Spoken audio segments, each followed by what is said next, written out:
Dear students, in this class we shall discuss about the determination of molecular weight by sedimentation equilibrium method. So this method comes under ultracentrifugation method. So in the previous session we have learned the static equilibrium method, that is a sedimentation velocity method, and let us recollect the ultracentrifugation, the principle of ultracentrifugation process.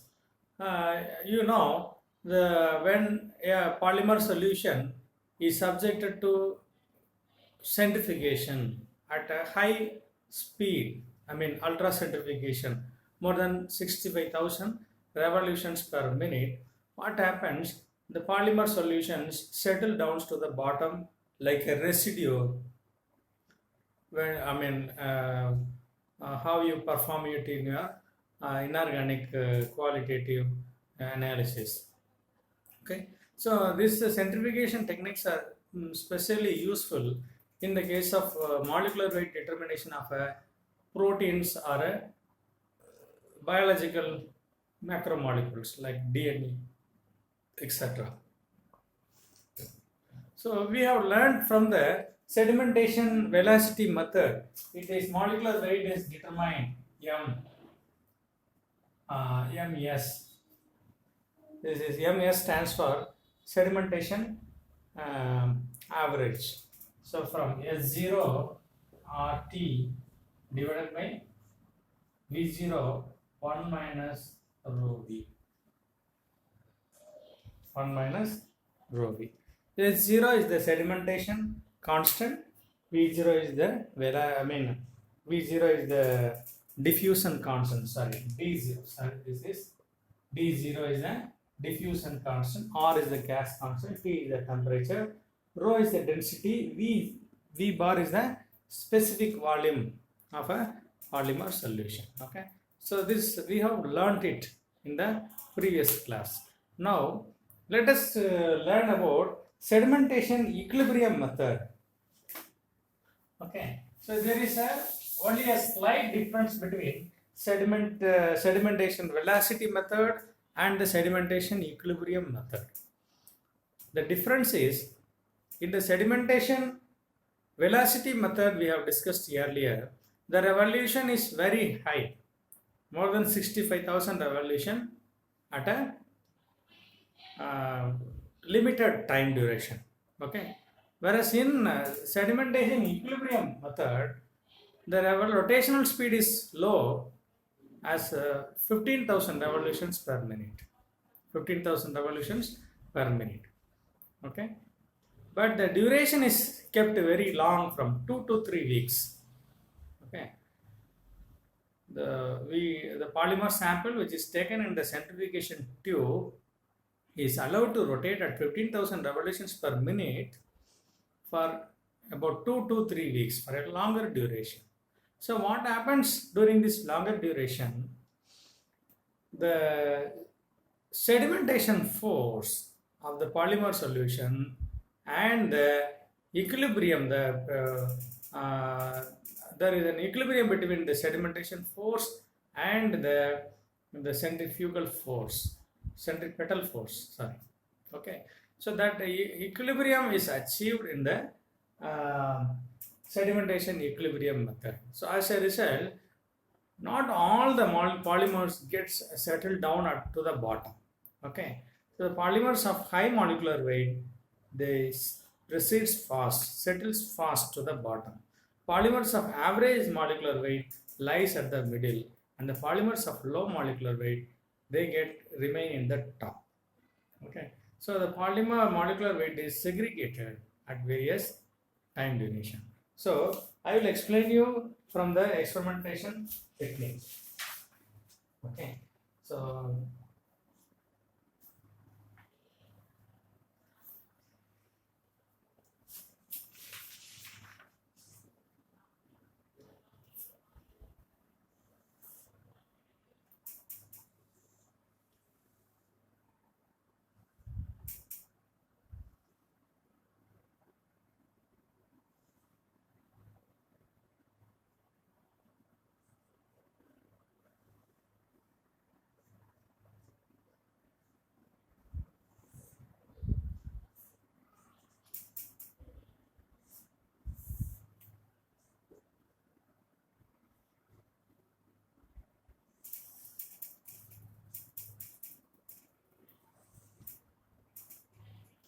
Okay, so I make this polymer solution and put it in an ultracentrifugation tube, put it in a ultracentrifugation tube, okay, and go for rotation of about 15,000 revolutions per minute. Okay, for a longer duration, what happens? The high molecular weights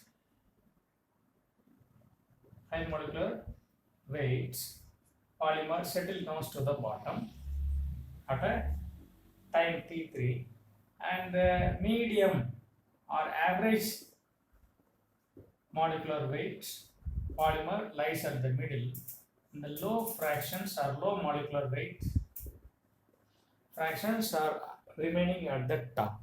Okay, so at every time duration the boundary is noted. At time t1 the boundary is noted is t1. At time t2 the boundary is noted as x1, x2. At time t3 the boundary is noted as a x3. Okay, so from these values t1, t2, t3, x1, x2 and x3, we can substitute it in a formula and find out what is the molecular weight. Okay, so the velocity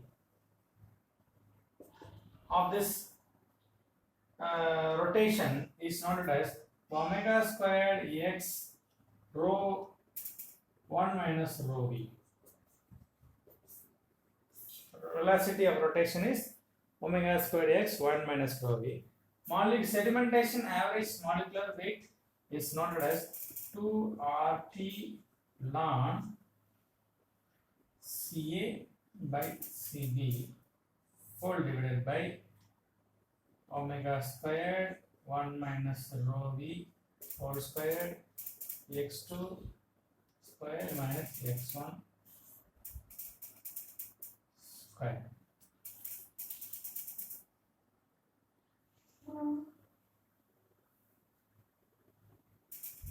Omega squared 1 minus rho v x2 squared minus x1 squared.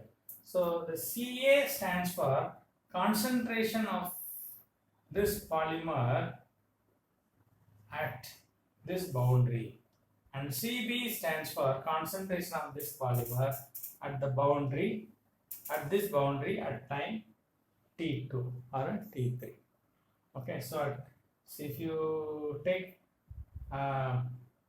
two different time intervals, this change of boundary is noted. Okay, so other things are constant. R and T are constant. Ca and Cb are the boundaries. We note it from the centrifugation boundary, and x2 and x1 are the distances. Okay, so in this case it will come x3 minus x2 all squared when you take these two boundaries. Okay, so with this with this equation we'll be able to calculate the sedimentation average molecular weight by sedimentation equilibrium method. I hope you have understood the determination of molecular weight. Okay, so with this the molecular weight determination is complete. So far we have discussed about viscosity average method and osmometric method, and then the centrifugations, molecular weight determination by centrifugation, sedimentation average method. Okay, so the our next topic will be coordination polymerization by Ziegler-Natta catalyst. Okay, so we are going to see about the coordination polymerization. In fact, this is one of the mechanistic route through which polymerization reaction takes place.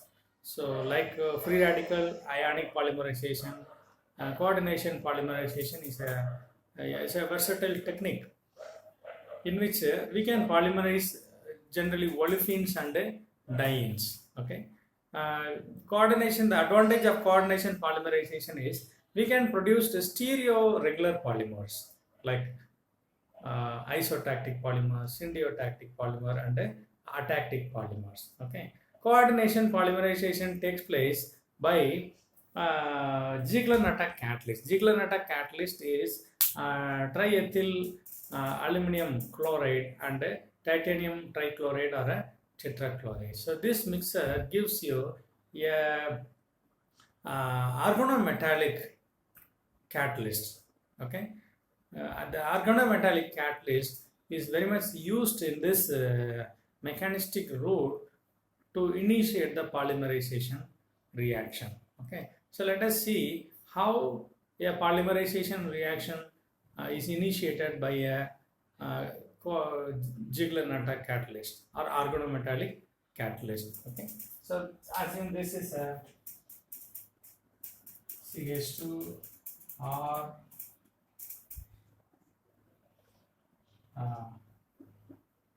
the metal plus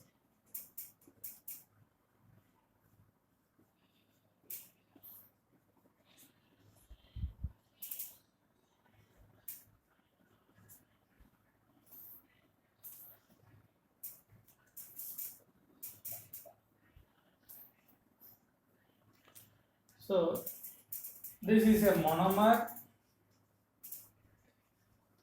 and this one is a catalyst. Okay, so let us understand this catalyst. The alkyl MT stands for metal and a carbon atom. So metal can be either aluminium or titanium, molybdenum, chromium or a vanadium nickel. Metal can be of any type. Okay. So when this catalyst, this is called an organometallic catalyst because this consists of a metal and a organic component. Okay, carbon, and there is a bond between metal and a carbon. Okay, so this is an organometallic catalyst. You can call this as a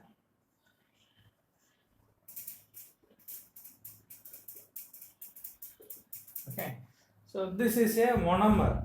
Okay, we have taken 1,4 butadiene.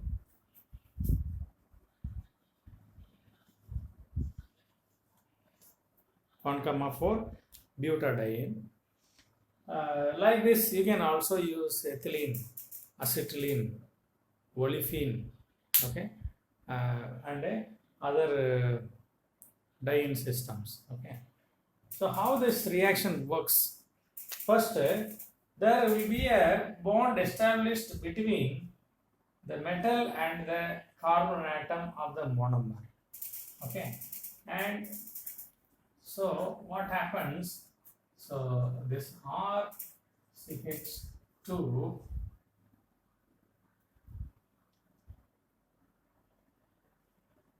CH2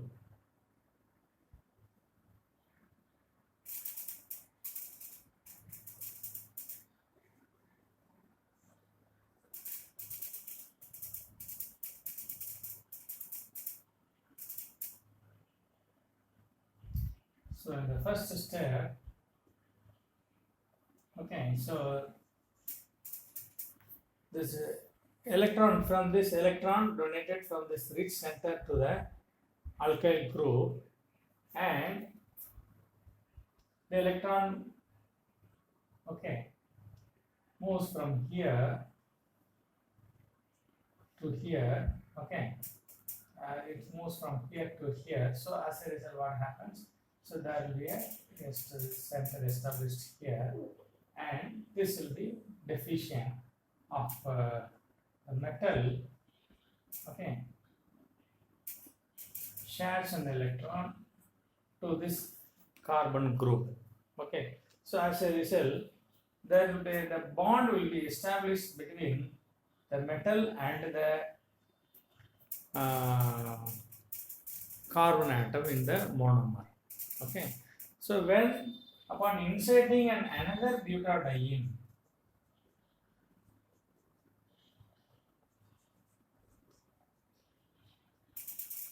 okay, so this monomer gets inserted. How it gets inserted? Let us see. Uh,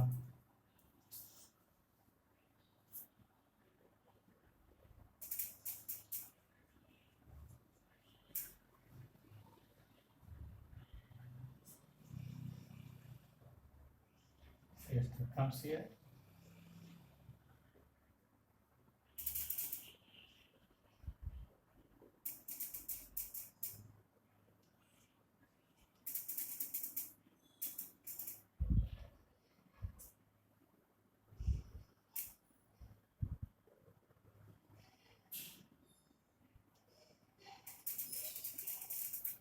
So you can note down this monomer is straight away. It is straight away included here. Okay, so this polymerized sample is taken out. Okay, so this is R, along with the R we have this RCH2 CH. This portion has come here. Okay, and this monomer which is added in the next step is inserted between metal and the monomer. So like this. Okay, so if you add another monomer, n number of monomer can be added. So it is n number of repeating unit will be inserted into the mechanism, into the polymer chain. Okay, so the monomer is actually inserted inside the into the polymerization process. Okay, and hence this coordination polymerization can also be called as insertion polymerization. This coordination polymerization can be called as insertion.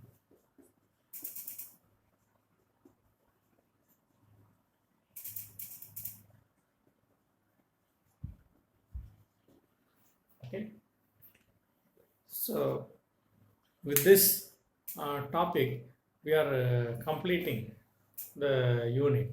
Okay, so let us recollect some of the most important points we have learned in this macromolecule.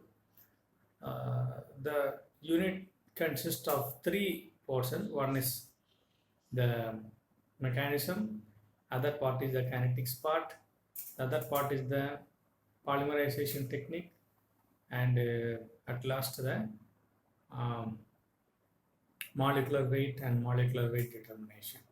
Okay, in the three chapters, the three portions we have discussed in the kinetics and mechanism part, we have studied about the free radical polymerization technique. The free radical polymerization technique is preceded by substances called the initiators. The initiators are substances which possess electronegative atoms, easily breaks up upon temperature, exposure to temperature or a radiation to produce your free radicals. Once the free radicals are produced, it is capable of initiating the monomer. Okay, then there are three steps by which the free radical polymerization or other polymerization takes place. They are initiation, propagation, and termination. Okay, the termination can take place via three steps. One is by coupling, another is by disproportionation, where you get a saturated and a unsaturated fragment of polymer, and then finally chain transfer. Okay, and we have also learnt about inhibitors or stoppers or retardants. Those are the substances which helps to arrest the polymerization reaction at the time we want. Okay, so those are the substances used to control the polymer chain length. Okay, and retardants are also used during the transport of a monomer. Okay, so we have learned those things in detail. Okay, then we have studied about the free radical kinetics of free radical polymerization, which depends on the monomer concentration to the first power of monomer concentration and to the fractional power of initiator concentration. Then we have learnt about copolymerization mechanism and kinetics. Copolymer is the one which which consists of or which is formed by reacting more than one monomer. Okay, the word co means together. Okay, between. So if a polymer involves more than one monomer, it is called copolymer. The word co should be inserted between two monomers while naming the copolymer. Say for example, butadiene co-styrene, methacrylate co-vinyl chloride. Okay.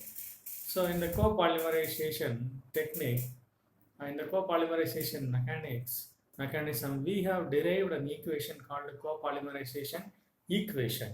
The copolymerization equation gives a very good information about the reactivity ratio of monomers. In a system of two monomeric units, one monomer usually predominates over the other monomer. Okay. So from the reactivity ratio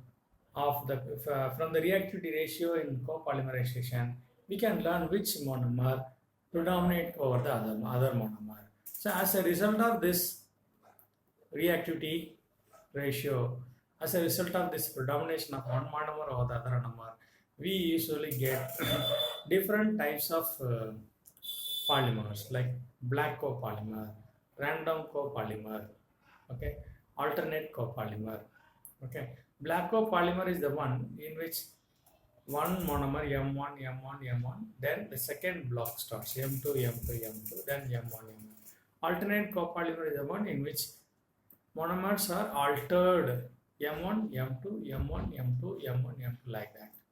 Okay, random polymer which consists of the two monomers very randomly M1, M2, M1, M2, M2, M1 like that. There is no order. So from this R1 and R2 values, you will be able to understand how a copolymerization system behaves. Okay, what type of copolymer is obtained? What is the azeotropic mixture?